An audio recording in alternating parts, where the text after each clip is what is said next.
بسم اللہ الرحمن الرحیم۔ السلام علیکم، ہمارے چینل میں خوش آمدید۔ ہمیشہ کی طرح اس وقت بھی وہ کچن میں برتنوں کا ڈھیر دھو رہی تھی۔ اس کے نازک اور حسین ہاتھ پوری طرح خراب ہو چکے تھے۔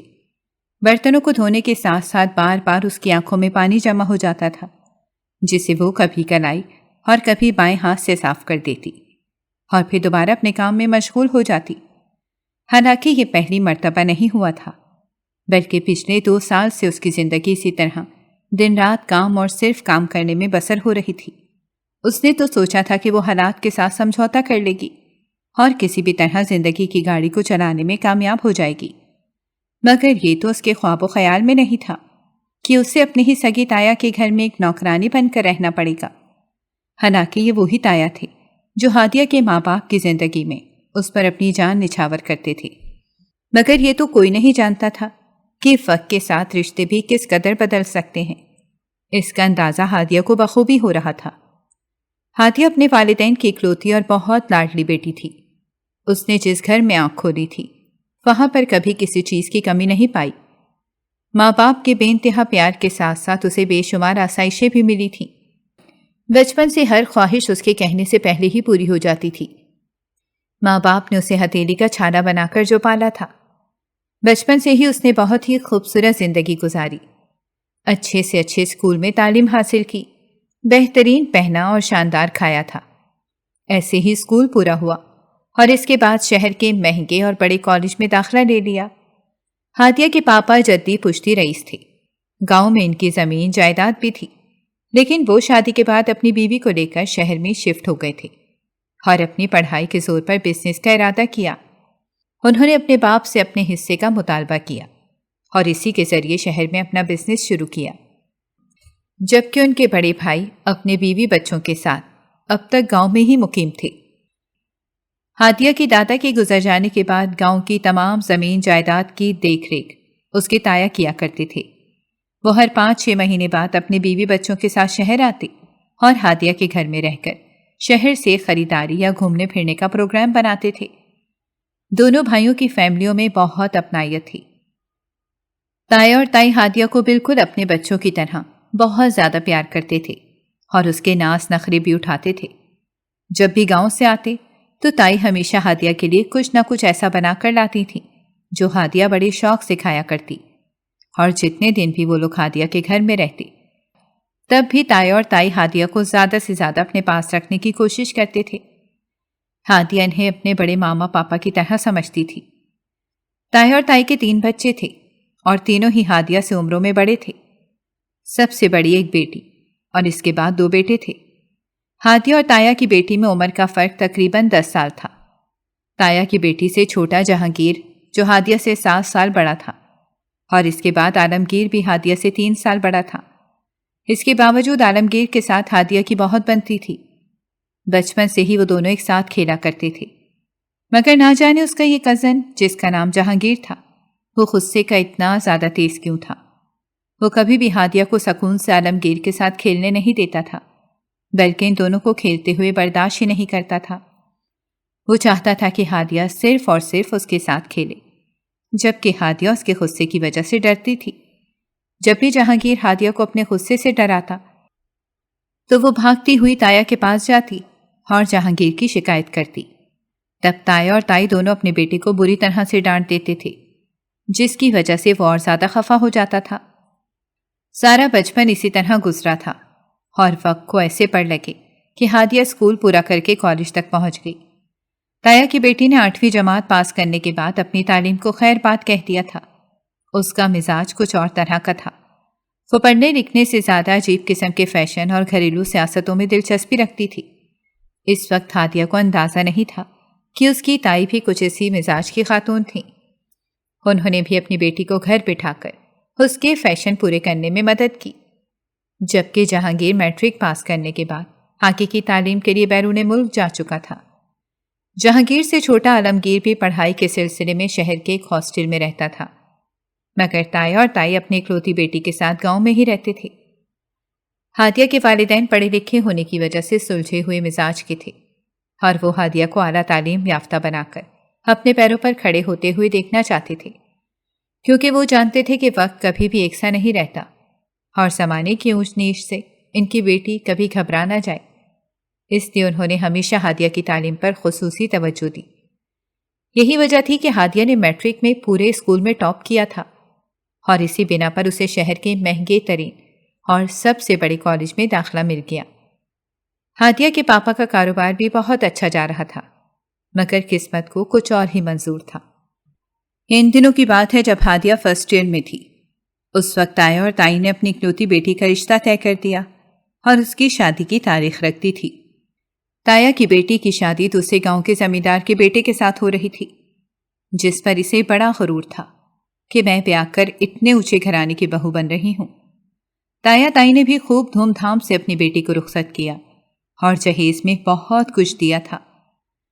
اس شادی میں شرکت کے لیے جہانگیر نہیں شرکت کر سکا تھا، حتیٰ کہ اس کی تعلیم پوری ہو چکی تھی اور اب وہ وہیں پر جاب کر رہا تھا، جبکہ اسے جاب کی ضرورت نہیں تھی۔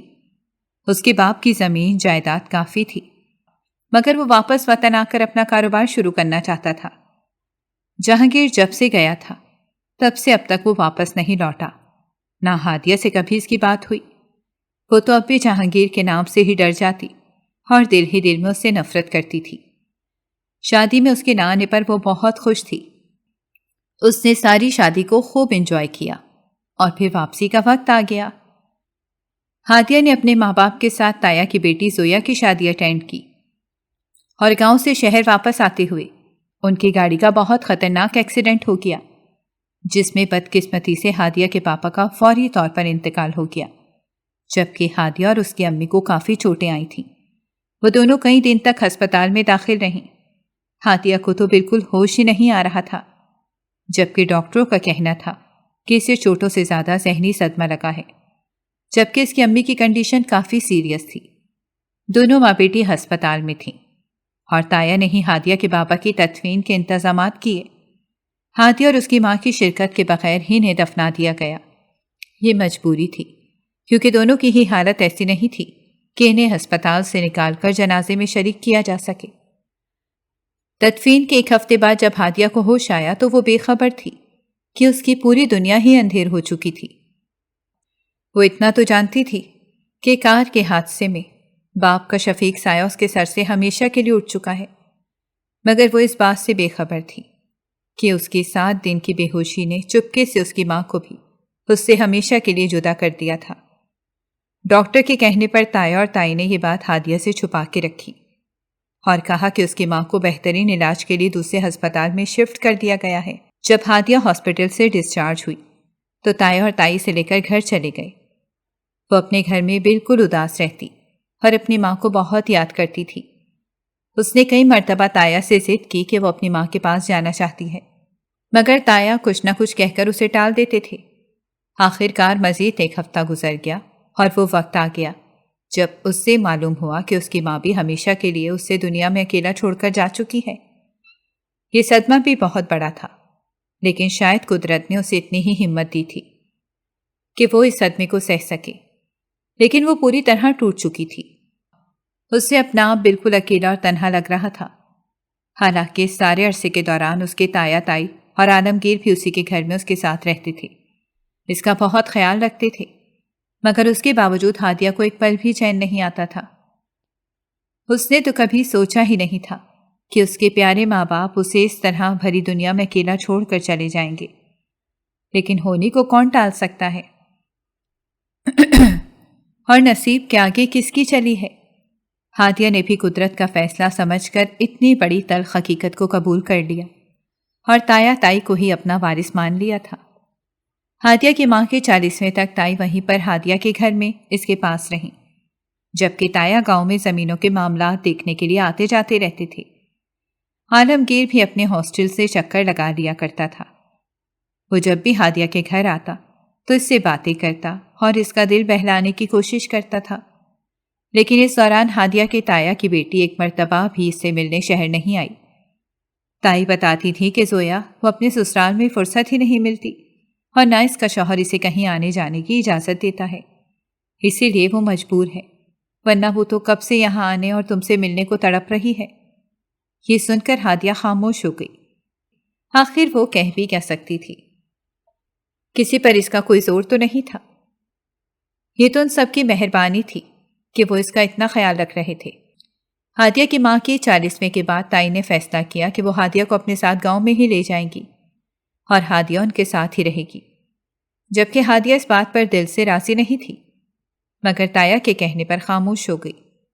حالانکہ وہ اچھی طرح سے جانتے تھے کہ ہادیہ جیسی بہترین اسٹوڈنٹ کا تعلیم جاری رکھنا کتنا ضروری ہے، مگر ہادیہ اپنے لیے آواز نہ اٹھا سکی، جبکہ اس نے دبے لفظوں میں تائی سے بات کرنے کی کوشش بھی کی تھی۔ مگر تائی نے کہا کہ اگر میں تمہیں یہاں اکیلے گھر یا ہاسٹل میں چھوڑ دوں گی تب بھی خاندان بھر میں باتیں ہوں گی کہ جوان لڑکی کو اس طرح شہر میں اکیلا چھوڑ دیا ہے، اور میں یہاں رک نہیں سکتی کیونکہ گاؤں کے سارے معاملات مجھے دیکھنے ہوتے ہیں، اور اب تو آنے والے 1 مہینے میں مجھے گاؤں کی پنچایت میں بھی شامل کر دیا جائے گا۔ یہ سب کہتے ہوئے تائی کے لہجے میں پہلے جیسی نرمی اور شفقت نہیں تھی، بلکہ وہ 2 ٹوک انداز میں اپنا فیصلہ سنا رہی تھیں، جسے سن کر ہادیہ کی ہمت ہی نہیں ہوئی کہ دوبارہ کچھ کہہ سکے۔ جس صبح ان لوگوں نے گاؤں کے لیے نکلنا تھا، وہ پوری رات ہادیہ نے اپنی آنکھوں میں گزار دی، بار بار اپنے ماں باپ کو یاد کرتی اور اللہ سے دعا مانگتی تھی کہ کوئی ایسی ترکیب نکال دے کہ اس کی تعلیم ادھوری نہ رہے اور وہ اپنے ماں باپ کی خواہش کو پورا کرتے ہوئے اپنے پیروں پر کھڑی ہو سکے۔ مگر ساری رات کرونا بھی کسی کام نہیں آیا، اور صبح ہوتے ہی وہ اپنے ضروری سامان کو سمیٹ کر تایا اور تائی کے ساتھ گاؤں چلی گئی۔ گاؤں کی زندگی اس کے لیے بالکل نہیں تھی، حالانکہ بچپن سے ہی اس کا آنا جانا گاؤں میں رہتا تھا، مگر وہ مہمان کے طور پر آتی تھی۔ اس وقت ٹھاٹ باٹ بھی الگ ہی تھے۔ اب تو اس کا دل والدین کی جدائی سے غمزدہ اور اپنی تعلیم ادھوری رہ جانے کے غم سے نڈھال تھا، مگر وہ تایا اور تائی کے سہارے ہی گاؤں میں رہنے پر آمادہ ہوئی تھی۔ ابھی اسے تایا کی حویلی میں آئے ہوئے صرف 2 دن ہی گزرے تھے کہ اس کے لیے جیسے سب کچھ بدلنے لگا۔ محض 2 دن گزرنے کے بعد تیسرے دن جب تائی نے اسے گھر کے کاموں میں دلچسپی لینے کا کہا تو ایک دم سے گھبرا گئی، کیونکہ اس سے پہلے اس نے کبھی بھی گھر کا کوئی کام نہیں کیا تھا۔ شہر میں اس کے پاپا اور ماما کے ہوتے ہوئے کئی نوکر گھر کے کاموں کے لیے موجود رہتے تھے۔ تائی کے گھر میں بھی کام کرنے کے لیے نوکر تھے، مگر اس کے باوجود تائی نے اسے کام کرنے کا کہا تو وہ ان کا حکم مانتے ہوئے چھوٹے موٹے کاموں کی ذمہ داری کو اپنے طور پر بہت اچھے طریقے سے نبھانے لگی، مگر اس سے کوئی نہ کوئی غلطی ہو جاتی تھی۔ اس نے تو کبھی زندگی میں برتن نہیں دھوئے تھے۔ شروع میں تائی کے گھر برتن دھوتے ہوئے اس کے ہاتھ سے گر کے کوئی برتن ٹوٹ جاتا تو تائی کا چیخنا چلانا اسے حیران کر دیتا تھا، کیونکہ اس نے کبھی بھی تائی کو اتنے غصے میں نہیں دیکھا تھا۔ پہلے اسے لگا کہ وہ اپنی بیٹی کی وجہ سے پریشان ہے، مگر بعد میں اندازہ ہوا کہ تائی کی فطرت ہی ایسی ہے۔ چند دنوں کا ملنا ملانا اور باقی سب کچھ تائی کی اصلیت کو سامنے نہیں لا سکا تھا، جو اب سامنے آ رہی تھی۔ حیرت تو اسے تایا پر بھی ہوتی تھی، یہ وہی تایا تھے جو اس کے صدقے واری جاتے تھے، مگر اب بیوی کے سامنے تو ان کی زبان ہی نہیں کھلتی تھی۔ عالمگیر ویسے بھی شہر میں ہی رہتا تھا، رہی صحیح کسر زویا باجی پوری کر دیتی تھی۔ وہ جب بھی اپنے سسرال سے میکے آتی تو ہادیہ کا جینا جیرن ہو جاتا تھا۔ زویا کی کوئی اولاد نہیں تھی، اس کے باوجود وہ میکے آ کر کسی بھی کام کو ہاتھ تک نہیں لگاتی تھی اور اپنے سارے کام ہادیہ سے کرواتی تھی۔ زویا کا میکے آنا ہادیہ کے لیے عذاب بن جاتا تھا۔ ایک تو ویسے ہی دن بدن تائی کا رویہ ہادیہ کے ساتھ برے سے برا ہوتا جا رہا تھا، اور جب بھی ان کی اکلوتی شہزادی بیٹی میکے تشریف لاتی تو ہادیہ کے خلاف ماں کے کان بھرتی رہتی تھی، جس کی وجہ سے تائی کا غصہ آسمان کو چھونے لگتا تھا اور وہ ہادیہ پر کام کا زیادہ بوجھ ڈال دی تھی۔ اس دن بھی ہادیہ صبح سے گھر کے مختلف کاموں میں مصروف تھی۔ 3 سے 4 ٹائم کے کھانے اور چائے کے برتن دھونا ہادیہ کی ذمہ داری تھی۔ تائی نے پہلے تو ایک ملازمہ کو کام سے نکالا اور پھر کھانا بنانے والی ملازمہ کو بھی کام سے نکال دیا۔ کھانا بنانے کی ذمہ داری بھی ہادیہ پر آ گئی۔ شروع میں تو اس کا ہاتھ چھری سے کٹ جاتا یا چولہے پر جل جاتا تھا۔ اسے کھانا بنانا آتا ہی کہاں تھا، اس نے تو کبھی اپنے ماں باپ کی زندگی میں ایک انڈا تک نہیں ابالا تھا۔ تائی نے کھانا بنانے والی ملازمہ کو چند دنوں کے لیے ہادیہ کی ٹریننگ کے لیے روکے رکھا تھا اور پھر سب کچھ ہادیہ کے سر پر ڈال دیا۔ کھانے میں اگر کبھی نمک یا مرچ تیز ہو جاتی تو اس پر بھی واویلا مچایا جاتا تھا۔ مگر وہ بیچاری کیا کر سکتی تھی؟ اس دن ہادیہ کھانا بنا کر کچن صاف کر رہی تھی کہ اچانک گھر میں ایک ہنگامہ شروع ہو گیا۔ وہ گھبرائی ہوئی کچن سے باہر نکلی تو اس نے دیکھا کہ اس کی اکلوتی تایا زاد زویا اپنا بیگ لیے ہال کمرے میں بیٹھی رو رہی تھی، اور ساتھ ہی صوفے پر بیٹھی ہوئی اس کی ماں اس کے رونے سن رہی تھی۔ ہادیہ کا دل بہت تیز تیز دھڑک رہا تھا۔ اسے اندازہ تو ہو گیا تھا کہ زویا اپنے شوہر اور سسرال میں خوش نہیں ہے، آئے دن لڑ جھگڑ کر آ جاتی تھی، مگر ظاہر نہیں کرتی تھی۔ شاید اس بار جھگڑا کچھ زیادہ ہی بڑھ گیا تھا، مگر یہ جان کر تو ہادیہ گنگ رہ گئی کہ اس بار تو زویا طلاق نامہ لے کر ہی میکے آئی تھی۔ لیکن اسے طلاق ہونے کا کوئی افسوس نہیں تھا، بلکہ وہ تو بڑھ چڑھ کر سسرال اور شوہر کی برائیاں ماں کے سامنے کر رہی تھی۔ زویا کہہ رہی تھی کہ اسے سسرال والوں نے ایک دن بھی سکون سے نہیں رہنے دیا۔ وہ لوگ اس سے سارے گھر کا کام کرواتے اور شوہر اسے مارتا پیٹتا بھی تھا۔ اس بات پر اس کی ماں بھی خوب واویلا مچانے لگی، مگر ہادیہ کو یقین نہیں آ رہا تھا، کیونکہ جب بھی زویا میکے آتی تھی اس کی ٹھاٹ باٹ دیکھ کر نہیں لگتا تھا کہ اس پر سسرال میں کوئی ظلم ہو رہا ہے۔ وہ یقیناً ہمیشہ کی طرح جھوٹے الزامات سسرال والوں پر لگا رہی تھی۔ اب نہ جانے طلاق کیوں ہوئی، اس بات کے بارے میں بھی جلد ہی پتہ چل جائے گا۔ یہ سوچتے ہوئے ہادیہ نے پانی کا گلاس بھرا اور لے جا کر زویا کو پیش کیا، مگر اس نے غصے میں گلاس اٹھا کر زمین پر پٹک دیا اور کہنے لگی کہ اس منحوس لڑکی کی وجہ سے ہی میرا گھر برباد ہوا ہے۔ جب سے یہ آئی ہے تب سے ہماری زندگیوں میں نحوست نے ڈیرے ڈال لیے ہیں۔ پہلے تو یہ اپنے ماں باپ کو کھا گئی اور اب میری خوشیوں کو نگل گئی ہے۔ اماں تم جلد از جلد اسے یہاں سے دفع کر دو، ورنہ یہ میرے بھائیوں کو بھی ڈس لے گی، کیونکہ یہ انسان نہیں ناگن ہے۔ یہ سب سن کر ہادیہ کو بہت زیادہ رونا آ گیا اور وہ بھاگتے ہوئے کچن میں واپس چلی گئی، مگر تائی نے آ کر اس کو بالوں سے پکڑا اور کہنے لگی، جو گلاس وہاں توڑ کر آئی ہو اسے تمہاری ماں کر اٹھائے گی۔ اب آپ نے یہاں پر نوکروں کی فوج بھیج دی ہے، جاؤ جا کر دفع ہو جاؤ اور کانچ کے ٹکڑے صاف کرو۔ ہادیہ کے لیے گزشتہ 6 ماہ سے ہوتے ہوئے ظلم اتنے بھیانک نہیں تھے جتنا یہ الزام اور اس کے ماں باپ کو ان الفاظ میں یاد کرنا تکلیف دہ تھا۔ وہ روتی ہوئی کانچ کے ٹکڑے اٹھانے لگی، مگر اس کے آنسوؤں کی پرواہ کسے تھی؟ بلکہ وہ تو تائی کے غصے سے تھر تھر کانپ رہی تھی۔ اس کے ہاتھ بھی زخمی ہو گیا، مگر اس نے کام کرنا نہیں چھوڑا۔ وہ سمجھ چکی تھی کہ اب یہی اس کی زندگی اور یہی مقدر ہے، اور اب تو زویا کے واپس آ جانے کے بعد نہ جانے اس کے ساتھ مزید کیا ہونے والا تھا۔ شام کو جب تایا زمینوں سے لوٹے اور انہوں نے بیٹی کا حال دیکھا تو وہ غصے میں آ گئے اور اگلے دن پنچایت جمع کر کے سب کے سامنے اپنی بیٹی کے ساتھ ہونے والی زیادتیوں اور ناانصافیوں کا رونا رونے لگے۔ پنچایت کا یہ سلسلہ 1.5-2 ہفتے تک چلتا رہا۔ اس دوران ہادیہ کو کم سے کم اتنا سکون ملا کہ تایا اور تائی اپنی بیٹی کے معاملے میں مصروف رہے، اور ہادیہ پر سے ان کا دھیان کم رہنے لگا تھا۔ تایا اور تائی کو اپنی بیٹی کی طلاق سے شاید کوئی فرق نہیں پڑتا تھا۔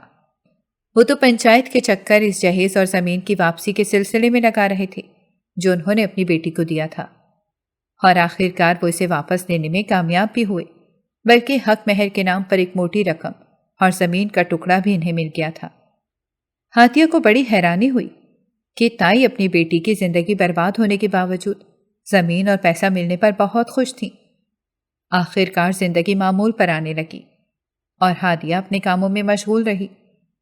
تائی اور زویا باجی سارا دن مل کر خاندان کے خلاف باتیں کرنے اور نئی نئی سازشیں کرنے میں مصروف رہتی تھیں۔ ہادیہ کو اندازہ ہی نہیں تھا کہ تائی کس قدر شاطر اور چالاک عورت ہیں، مگر اسے یہ سمجھ نہیں آتی تھی کہ آخر تائی کا رویہ ہادیہ کے ساتھ اتنا برا کیوں ہو گیا تھا، جبکہ ہادیہ کے والدین کی زندگی میں تو وہ بہت اچھی تھیں۔ ایک دن جب ہادیہ چائے کا پوچھنے کے لیے تائی کے کمرے میں جانے لگی تو دروازے پر ہی رک گئی، کیونکہ اندر سے باتوں کی آواز آ رہی تھی۔ وہ کافی غصے میں بات کر رہی تھی۔ ہادیہ سننے کے لیے دروازے پر رک گئی۔ اندر سے جو آواز آئی وہ ہادیہ پر کسی پہاڑ کی صورت میں گری تھی۔ تائی کہہ رہی تھی کہ یہ ہادیہ منحوس اسی منحوس عورت کی بیٹی ہے جس نے میرے حق پر ڈاکہ ڈالا تھا۔ میں تو تمہارے ابا سے عمر میں بہت چھوٹی ہوں اور میری منگنی تمہارے چچا سے ہوئی تھی۔ یہ منگنی پورے 10 سال رہی۔ میں تمہارے چچا کو دل ہی دل میں پسند کرنے لگی تھی، مگر انہوں نے یہ کہہ کر مجھے ٹھکرا دیا کہ میں پڑھی لکھی نہیں ہوں، اور اپنی پسند سے تمہاری چچی کو بیاہ لائی، جسے سسرال والوں نے بھی قبول کر لیا۔ مجھ سے زیادتی نہ ہو، اس لیے میرا نکاح تمہارے دادا نے اپنے بڑے بیٹے سے کر دیا۔ میں یہ زہر کا پیالہ پی گئی کیونکہ مجھے میرے ماں باپ کی عزت کا خیال تھا۔ میں غریب گھرانے سے تھی، مگر تمہارے باپ سے شادی کے بعد اس حویلی میں رانی بن کر رہنے لگی۔ تمہارے باپ نے کبھی مجھے زندگی میں کسی چیز سے نہیں روکا، بلکہ ہر چیز میں میرا ساتھ دیا، کیونکہ وہ جانتے تھے کہ ان کا بھائی میرا مجرم اور وہ خود مجھ سے عمر میں کئی سال بڑے تھے۔ میں جیسے تیسے خود کو سنبھال لیتی، مگر تمہاری چچی کو جب جب دیکھتی تھی میرے تن بدن میں آگ لگ جاتی تھی۔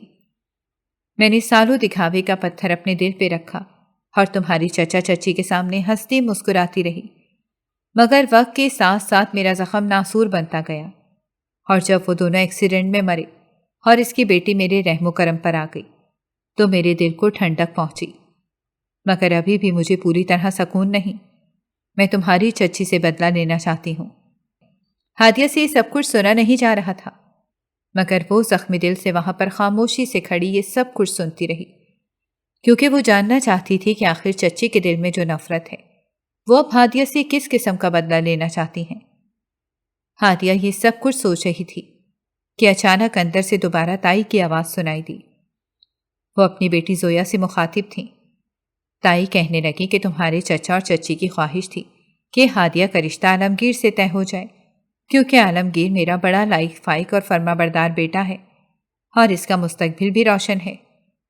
تم تو جانتی ہو اس وقت اپنے چچا کا بزنس سنبھال رہا ہے، مگر میں ہرگز اس منحوس کی شادی اپنے عالمگیر سے نہیں ہونے دوں گی، بلکہ اس کی شادی تو میں جہانگیر سے کروں گی، جو اصل میں میرا بدلہ لے گا۔ یہ سن کر ہادیہ کے پیروں کے نیچے سے زمین نکل گئی اور وہ خاموشی سے وہاں سے اپنے کمرے میں چلی گئی۔ اس کا رو رو کر برا حال ہو رہا تھا۔ یہ سوچ کر ہی اس کی روح کانپے جا رہی تھی کہ تائی اسے جہانگیر کے حوالے کرنے کا ارادہ رکھتی ہیں۔ اس نے تو کبھی یہ سوچا ہی نہیں تھا، اور نہ سوچنا چاہتی تھی کہ جہانگیر کیا کرتا ہے اور کیسا ہے، کیونکہ اب وہ سمجھتی تھی کہ باہر رہ کر اور پڑھ لکھ کر وہ بدل گیا ہوگا۔ مگر اگر ایسا ہوتا تو تائی کیوں جہانگیر سے اس کی شادی کروانا چاہتی؟ یقیناً وہ پہلے جیسا غصے کا تیز ہی ہوگا۔ ابھی ہادیہ انہی سب باتوں پہ ماتم کر رہی تھی کہ تائی کی آواز آ گئی۔ وہ اسے کھانا لگانے کا حکم سنا رہی تھیں۔ ہادیہ اپنے آپ کو سنبھالتی ہوئی مرے ہوئے قدموں سے اٹھی اور کچن میں جا کر کام کرنے لگ گئی۔ اس کے بعد یہ بات کبھی بھی ہادیہ کے دل و دماغ سے نہیں نکلی۔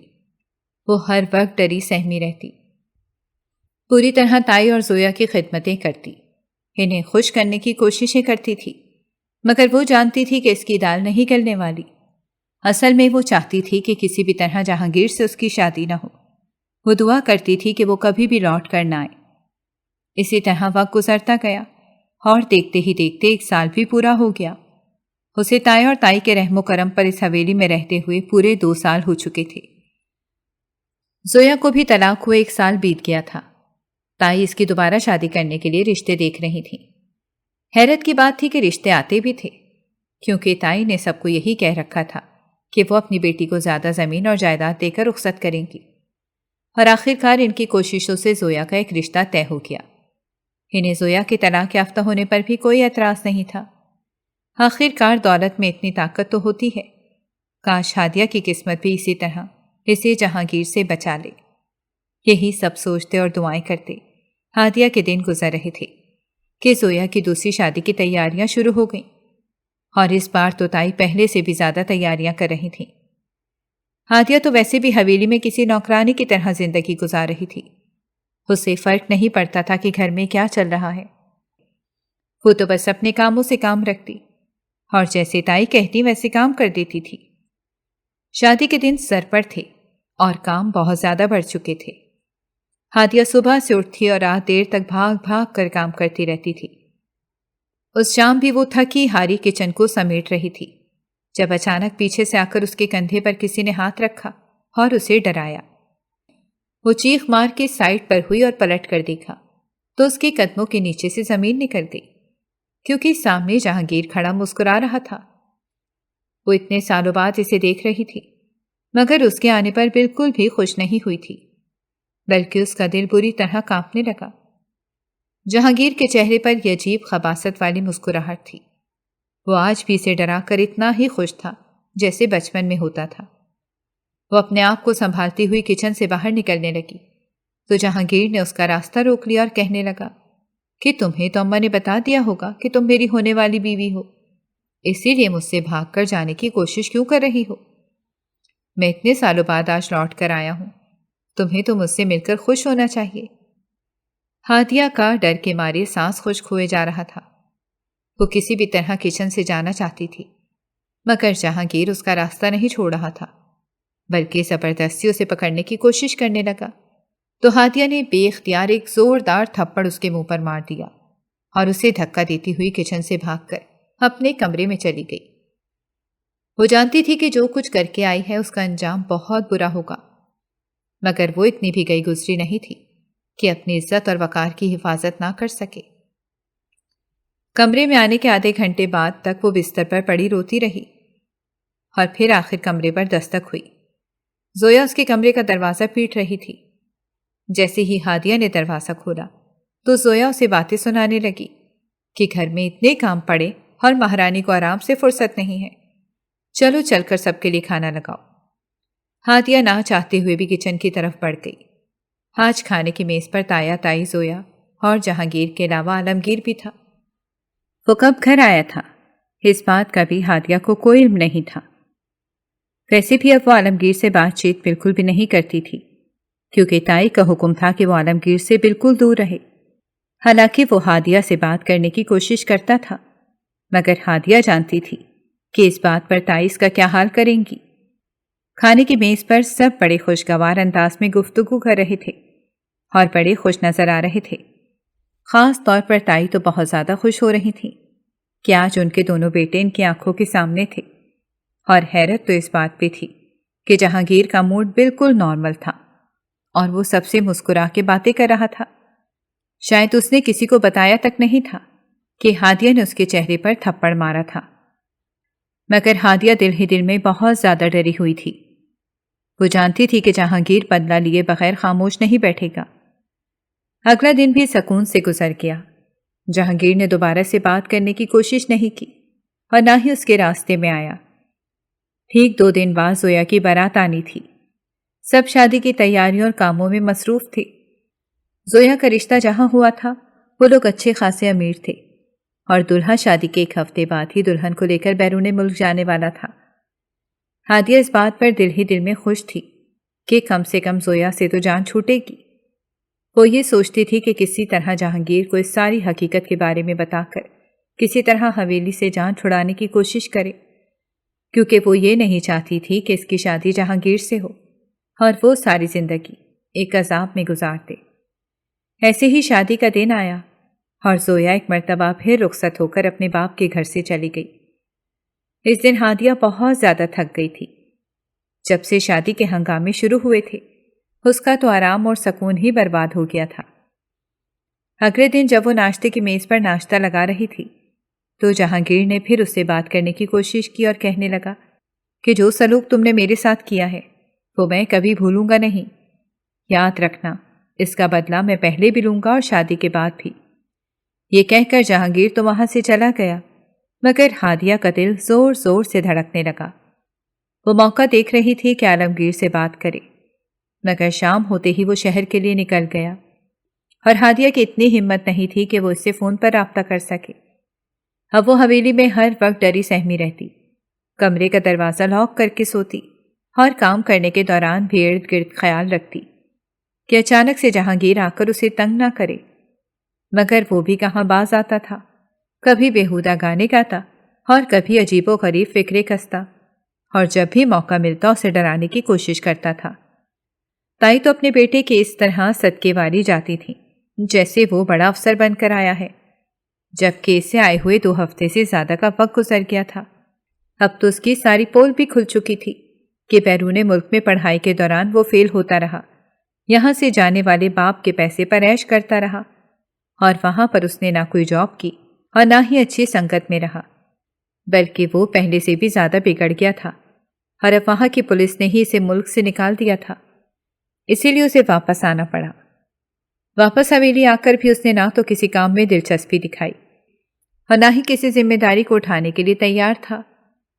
تایا بھی اس سے ڈرتے تھے کیونکہ وہ اتنا مغرور اور بدتمیز تھا کہ اسے باپ کا بھی لحاظ نہیں تھا۔ اوپر سے تائی کی شہ نے جہانگیر کا حوصلہ اور بھی بڑھا دیا تھا۔ یہ ساری حقیقت جان لینے کے بعد ہادیہ یا کوئی بھی اچھی اور نیک لڑکی جہانگیر سے شادی پر کیسے آمادہ ہو سکتی تھی؟ مگر ہادیہ وہ بدقسمت تھی جو نہ اس بارے میں کسی سے کچھ کہہ سکتی تھی اور نہ ہی کر سکتی تھی۔ اسی لیے وہ خاموشی سے اپنی قسمت کا فیصلہ ہونے کا انتظار کرنے لگی۔ قسمت کو شاید اس پر کچھ رحم آ گیا تھا۔ ہوا کچھ یوں کہ خاندان کے عورتوں کے بار بار کہنے کی وجہ سے تائی نے مجبور ہو کر ہادیہ کو سلائی کڑھائی سیکھنے کی اجازت دی۔ حالانکہ وہ ان کاموں کے لیے نہیں بنی تھی، مگر جس جہنم میں پچھلے 2 سال سے وہ زندگی گزار رہی تھی اس سے نکل کر چند گھڑیاں سکون سے گزارنے کا اس کے پاس اور کوئی راستہ نہیں تھا۔ اسی لیے وہ خوشی خوشی سلائی کڑھائی سیکھنے کے لیے تیار ہو گئی۔ تائی نے بھی صرف خاندان والوں کی وجہ سے اس بات کی اجازت دی۔ تایا نے اس کے لیے ایک رکشے کا انتظام کیا جو اسے حویلی سے لینے اور واپس چھوڑنے کا ذمہ دار تھا۔ ہادیہ صرف 2 گھنٹوں کے لیے جب گھر سے نکلتی تو اسے اپنی زندگی بہت پرسکون محسوس ہوتی تھی۔ رکشے میں بیٹھ کر وہ سلائی سینٹر جاتی اور وہاں پر نہ صرف دل لگا کر کام سیکھتی بلکہ وہاں آنے والی باقی لڑکیوں سے بات چیت کر کے بھی اس کا دل کچھ ہلکا ہو جاتا تھا۔ وہ تائی کے ڈر سے کسی سے بھی کوئی بات نہیں کر سکتی تھی، مگر اس کے لیے اتنا ہی بہت تھا کہ وہ کھلی فضا میں سانس لینے کے قابل ہو گئی تھی۔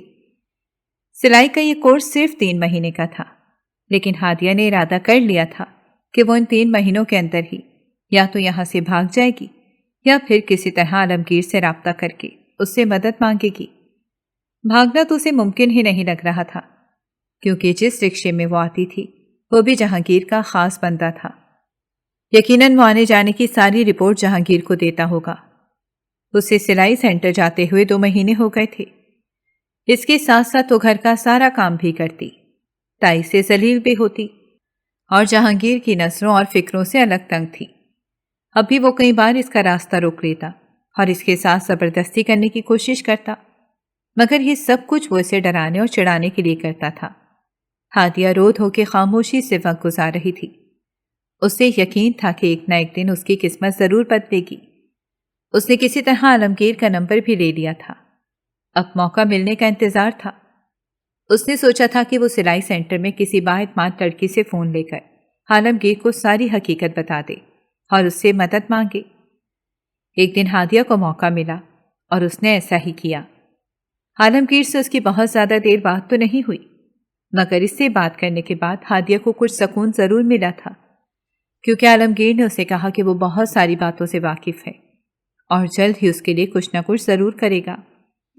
ہادیہ دل ہی دل میں خدا کا شکر ادا کرتی تھی کہ عالمگیر اپنے ماں باپ اور بھائی جیسا نہیں ہے، اور یہ سب کچھ صرف اس لیے تھا کیونکہ اس نے ان سب سے الگ رہ کر تعلیم حاصل کی تھی اور اسی تعلیم نے اسے ذہنی طور پر سنوار دیا تھا۔ اب ہادیہ گن گن کر اس دن کا انتظار کرنے لگی جب اسے حویلی سے چھٹکارا ملتا۔ اس نے تو عالمگیر سے یہ بھی کہہ دیا تھا کہ کسی بھی شریف اور اچھے لڑکے سے میرا نکاح کروا دو، میں کچھ نہیں کہوں گی۔ مگر اس سے پہلے کہ ہادیہ کے ساتھ کچھ اچھا ہوتا، ایک ایسا دن اس کی زندگی میں آیا جو سب سے بدترین تھا۔ عالمگیر سے بات کرنے کے بعد ابھی مشکل سے ہفتہ ہی گزرا تھا کہ واپس گھر جاتے ہوئے رکشے والے نے رکشہ روکا اور اتر کر کسی کا فون سننے لگ گیا۔ ہادیہ خاموشی سے رکشے میں بیٹھی رہی۔ تھوڑی دیر بعد رکشے والا واپس آیا اور اپنی جیب سے ایک چھوٹی سی اسپرے کی بوتل نکال کر اس نے ہادیہ کے چہرے پر وہ اسپرے کر دیا۔ اس کے بعد ہادیہ کو کچھ ہوش ہی نہیں رہا۔ جب ہوش آیا تو وہ ایک کمرے میں تھی۔ اسے سمجھ نہیں آ رہا تھا کہ یہ کون سی جگہ ہے اور وہ یہاں پر کیسے آئی۔ ابھی وہ یہی سوچنے سمجھنے کے لیے خود کو تیار کر رہی تھی کہ اچانک کمرے کا دروازہ کھلا اور جہانگیر اندر آ گیا۔ ہادیہ اسے دیکھ کر بری طرح سے بوکھلا گئی۔ اس نے اپنے دوپٹے کو اچھی طرح اپنے اوپر لپیٹا اور اٹھ کر کھڑی ہو گئی۔ اس سے پہلے کہ وہ کچھ کہتی، جہانگیر اس کے پاس آیا اور اس کے چہرے پہ ایک زوردار تھپڑ مار کر اسے بیڈ پر گرا دیا اور کہنے لگا، کہ میں چاہتا تو سب کے سامنے ہی تمہیں تھپڑ مار کے اپنا بدلہ لے سکتا تھا، کسی نے مجھے کیا کہنا تھا، مگر میں اپنی بے عزتی کو اتنے ہلکے میں کیسے جانے دے سکتا تھا؟ ویسے تو اماں تمہارا نکاح مجھ سے کروانا چاہتی ہیں، مگر اب میں اپنے طریقے سے سب کچھ کروں گا۔ یہ کہہ کر اس نے ایک اور تھپڑ ہادیہ کے چہرے پر رسید کیا۔ وہ اپنے ہوش و حواس میں نہ رہی اور بے ہوش ہو کے گر گئی۔ دوبارہ ہوش آئے تو کمرے میں بالکل اندھیرا تھا۔ وہ شاید کمرے میں اکیلی تھی۔ بیڈ سے اٹھنے لگی تو اسے پتا چلا کہ اس کا ایک ہاتھ کسی چیز کے ساتھ باندھا گیا ہے۔ وہ بے بسی کے عالم میں وہیں پر لیٹی رہی۔ پھر وہ ساری رات ہی سو نہ سکی اور ایسے ہی باہر دن کی روشنی پھیلنے لگی۔ وہ سمجھ گئی تھی کہ ابھی وہ جہانگیر کی قید میں ہے۔ اسے سمجھ نہیں آ رہا تھا کہ وہ اس کا کیسا تایازاد بھائی تھا، جسے نہ اس کی عزت کی پرواہ ہے اور نہ ہی کسی رشتے کی۔ ہادیہ بے بسی کے عالم میں ایسے ہی بیڈ پر پڑی رہی۔ نہ جانے دن کا کون سا وقت تھا جب کمرے کا دروازہ کھلا اور جہانگیر اندر داخل ہوا۔ اس کے ہاتھ میں کچھ کاغذات تھے۔ اس نے وہ کاغذات اور قلم ہادیہ کے سامنے پھینکا اور کہنے لگا، اس پر ابھی کے ابھی دستخط کرو۔ ہادیہ نے کاغذ اٹھا کر دیکھا تو وہ نکاح نامہ تھا، مگر اس کے ساتھ ہی ایک کاغذ تھا جس پر کچھ شرائط لکھی ہوئی تھی۔ وہ ہادیہ کے ساتھ نکاح تو کر رہا تھا، مگر اس کی اپنی شرائط تھیں جن میں وہ دوسری شادی کرنے کی پہلے سے اجازت لے رہا تھا، اور اس میں یہ بھی لکھا تھا کہ ہادیہ کو جس طرح چاہے رکھے، کوئی بھی کسی طرح مداخلت نہیں کر سکتا۔ ہادیہ کبھی بھی اس جاہل اور بد کردار انسان سے نکاح نہیں کرنا چاہتی تھی، مگر جہانگیر نے اپنی جیب سے پستول نکالا اور اس کی کنپٹی پر رکھ کر اسے دھمکی دینے لگا کہ اگر سائن نہیں کیے تو گولی چلا دوں گا۔ ہادیہ کا دل ڈر تو بہت زیادہ رہا تھا، مگر وہ سوچ رہی تھی کہ اس کے نکاح میں آ کر زندگی گزارنے سے بہتر ہے کہ وہ مر جائے۔ ابھی وہ اسی کشمکش میں تھی کہ اچانک سے کمرے کے باہر کچھ آوازیں سنائی دینے لگی اور پھر دروازہ ایک جھٹکے سے کھلا تو اس کے سامنے عالمگیر کھڑا تھا۔ وہ تیزی سے کمرے کے اندر داخل ہوا تو جہانگیر اسے دیکھتے ہی زوردار آواز میں گرج کر کہا کہ خبردار جو میرے معاملے میں آئے، ابھی کے ابھی وہاں سے چلے جاؤ، ورنہ میں بھول جاؤں گا کہ تم میرے چھوٹے بھائی ہو۔ عالمگیر کے پیچھے پولیس تھی، جسے دیکھ کر جہانگیر خاموش ہو گیا، کیونکہ پولیس نے خود جہانگیر کے ہاتھ میں پستول اور ہادیہ کو وہاں پر قید دیکھ لیا تھا۔ اسے باعزت طریقے سے کار میں بٹھا کر حویلی لے جاتے ہوئے عالمگیر نے بتایا کہ جب سے ہادیہ کا فون عالمگیر کو گیا تھا وہ تب سے بے چین تھا اور سوچتا رہا کہ اسے کیا کرنا چاہیے۔ پھر اس نے ہادیہ کے ساتھ شادی کرنے کا فیصلہ کیا، مگر وہ جانتا تھا کہ اس کی ماں کبھی بھی اس فیصلے میں اس کا ساتھ نہیں دے گی، اسی لیے وہ صحیح وقت آنے کا انتظار میں بیٹھا تھا۔ مگر کل جب اس کی ماں نے فون پر اسے بتایا کہ ہادیہ سلائی سینٹر سے واپس گھر لوٹی ہی نہیں، تو عالمگیر کے دل میں خدشہ پیدا ہوا اور وہ سمجھ گیا کہ یقیناً کچھ غلط ہو رہا ہے یا ہونے والا ہے۔ اسی لیے وہ آج صبح ہی شہر سے گاؤں پہنچا اور اس رکشے والے کے گھر پہنچ گیا۔ وہ اچھی طرح جانتا تھا کہ وہ جہانگیر کا بندہ ہے، اسی لیے اسے سب معلوم ہوگا۔ یہی ہوا اور رکشے والے نے ڈر کے ماری ساری حقیقت بیان کر دی اور عالمگیر پولیس کو لے کر اس جگہ پہنچ گیا جہاں پر جہانگیر نے ہادیہ کو قیدی بنا کر رکھا تھا۔ ہادیہ تو بار بار خدا کا شکر ادا کر رہی تھی، کیونکہ عالمگیر اس کے لیے کسی فرشتے سے کم نہیں تھا جس نے اس کی عزت اور جان بچائی۔ اب وہ حویلی واپس نہیں جانا چاہتی تھی، مگر عالمگیر کے ساتھ ہونے کی وجہ سے اس کا ڈر کچھ کم ہوا تھا۔ وہ جانتی تھی کہ اب اس کے ساتھ کچھ بھی برا نہیں ہوگا۔ وہ عالمگیر کے ساتھ حویلی واپس گئی تو تائی نے اچانک سے آگے بڑھ کر اسے سینے سے لگا لیا اور رونے کا ڈرامہ کرنے لگی کہ میری بچی کل سے کہاں تھی، میں بڑی پریشان اور فکر مند تھی۔ تایا بھی اٹھے اور فٹافٹ اس کے سر پر ہاتھ رکھا اور وہی کچھ دہرانے لگے جو ان کی بیوی کہہ رہی تھی، مگر ہادیہ جانتی تھی کہ یہ دونوں اوپر سے اچھے بن رہے ہیں کیونکہ ان کا بیٹا پھنس گیا تھا اور یہ لوگ کبھی نہیں چاہیں گے کہ ہادیہ ان کے خلاف جائے اور جہانگیر کو سزا ہو، اسی لیے وہ اچھا بننے کی اداکاری کر رہے تھے۔ ہادیہ خاموشی سے وہیں پر بیٹھ گئی۔ تایا اور تائی اس کے خوش آمدوں میں لگے ہوئے تھے۔ عالمگیر اپنے کمرے میں چلا گیا، لیکن کچھ دیر بعد واپس آیا اور کہنے لگا، تھوڑی دیر میں میرے کچھ دوست اور مولوی صاحب آ رہے ہیں اور میں ہادیہ سے نکاح کر کے اسے اپنے ساتھ شہر لے جاؤں گا، اور اس بات کے لیے مجھے نہ تو کسی کی اجازت چاہیے اور نہ مجھ سے اس بارے میں کوئی کچھ بات کرے گا۔ یہ کہہ کر وہ باہر کی طرف چلا گیا اور ہادیہ حیرت سے اسے جاتے ہوئے دیکھتی رہی۔ تائی اور تائی خاموش بیٹھے تھے، مگر تائی کے چہرے سے غصہ اور بے بسی صاف واضح ہو رہی تھی۔ پھر عالمگیر کے کہنے کے مطابق گھنٹے 1.5 گھنٹے میں ہی سارے انتظامات ہو گئے۔ ہادیہ کا نکاح عالمگیر سے سب کی موجودگی میں ہوا اور وہ اسے بڑی عزت اور شان کے ساتھ اپنی گاڑی میں بٹھا کر شہر اسی گھر میں لے گیا جہاں پر اس کا سارا بچپن گزرا تھا۔ اپنے گھر میں اتنے سال بعد واپس آ کر وہ بہت مطمئن اور پرسکون تھی۔ اسے اندازہ نہیں تھا کہ اس کی دعائیں اس طرح رنگ لائیں گی۔ وہ تائی اور جہانگیر کے چنگل سے اس طرح بچ نکلے گی، اور بچانے والا بھی کوئی اور نہیں بلکہ تائی کا اپنا ہی خون تھا۔ ایسے ہی وقت گزرتا گیا اور اب ہادیہ کی عالمگیر کے ساتھ شادی کو پورے 12 سال گزر گئے تھے۔ اللہ نے عالمگیر اور ہادیہ کو 3 پیارے پیارے بچے بھی دیے، اور وقت کے ساتھ ساتھ عالمگیر کی محبت میں ہادیہ کے تمام دکھ درد بھلا دیے۔ ہادیہ نے تائی اور تائی کو دل سے معاف کر دیا۔ وہ گاؤں سے شہر اپنے بیٹے عالمگیر اور بہو ہادیہ سے ملنے آتے تھے اور خوشی خوشی ان کے ساتھ وقت گزارتے ہیں۔ البتہ جہانگیر نہ جانے کہاں اور کس حال میں تھا۔ جیل سے واپس آنے کے بعد وہ باپ سے لڑائی کر کے اپنے حصے کی جائیداد لے کر ایسا غائب ہوا کہ دوبارہ پلٹ کر اس نے کسی کی خبر نہیں لی، اور کوئی یہ نہیں جانتا تھا کہ وہ کہاں اور کس حال میں رہتا ہے، جبکہ زویا اپنے گھر میں خوش تھی اور اپنے شوہر اور بچوں کے ساتھ بیرون ملک میں ہی مقیم تھی۔ ہادیہ کی تمام قربانیوں اور مصیبتوں کا صلہ اسے مل گیا تھا۔ سچ کہتے ہیں کہ جو کسی کے ساتھ برا کرتا ہے، قدرت اپنے انصاف کے ساتھ اسے یہ ضرور بتاتی ہے، اور ہادیہ جیسے اچھے لوگوں کے ساتھ ہمیشہ اچھا ہوتا ہے۔ یہی قدرت کا انصاف ہے اور یہی زندگی ہے۔ اگر آپ کو ہماری کہانیاں پسند آ رہی ہیں تو ہمارے چینل کو سبسکرائب کریں اور بیل آئیکن کو پریس کرنا مت بھولیے گا تاکہ ہماری ہر کہانی آپ تک بر وقت پہنچے، اور کامنٹ باکس میں اپنی رائے کا اظہار کرنا مت بھولیے گا۔